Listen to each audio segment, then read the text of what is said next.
Hey there, I'm Joe Carter. If you've ever popped the hood and thought, where do I even start? You're in good company. Around here, we take the mystery out of car repair, one fix at a time. Whether you're a beginner or just looking to sharpen your skills, there's something here for you. Don't forget to like the video and subscribe if you're into learning without the headaches. All right, that's enough from me. Let's get into it. Every year, as soon as it becomes clear that the fall has already passed, urban car owners begin to take out sets of winter rubber. Its inspection usually shows that after the last season of operation not all the studs remained in place. It is good if the owner knows that it is possible to Doshipovka winter tires with their own hands. Otherwise, he will use what is left, or buy a new winter set.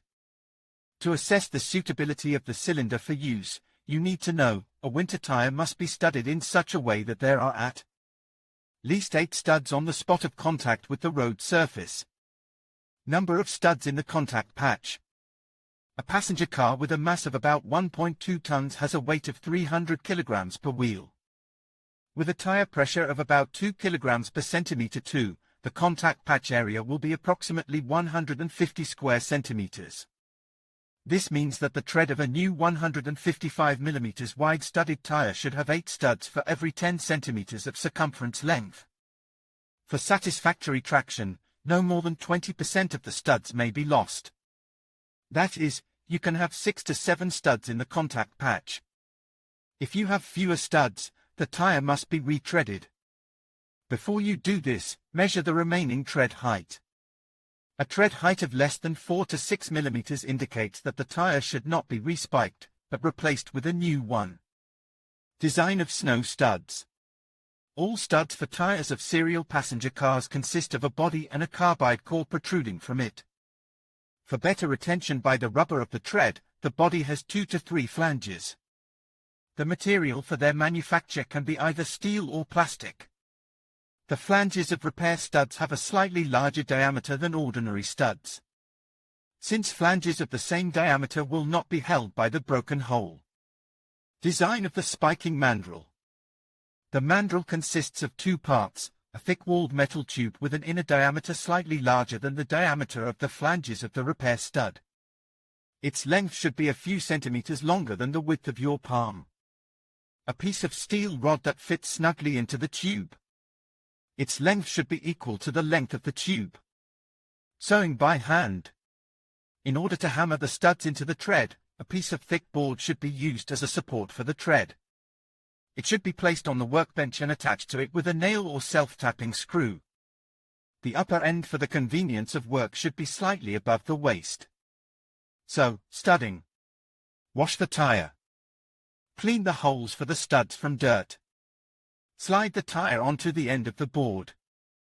Take the mandrel in your left hand. Wet the spike with soapy water. Never use machine oil for lubrication. It will destroy the rubber around the spike, so it will not stay in place for long. If there is enough oil, the tread may be damaged through and through. With the right hand, slide the mandrel upwards and place the spike in the bottom of the tube.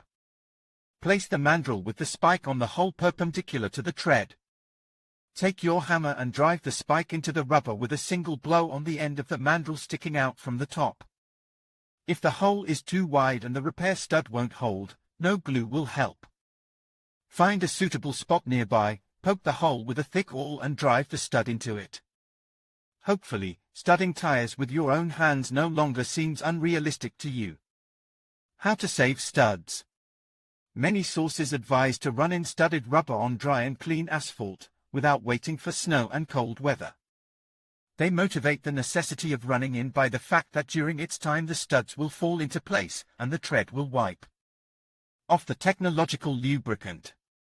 You think that you buy good tires, but they have spikes out of place and tread grease, once said, having learned about it, one of my acquaintances. Recommendations for running in usually contain extremely useful advice, starting with the fact that at this time you cannot exceed the speed limit, ending with a warning not to run over curbs. Keep in mind that the studs hold the car well, clinging to the ice, and they do not dig into the clean asphalt, so, as many drivers Note: greatly worsen traction. Manufacturers' recommendations use the tires in the conditions for which they are intended to be used to ensure that more studs are left in the tires by the beginning of the next season. Follow the manufacturer's recommendations. Here's what the Goodyear website says about winter tires.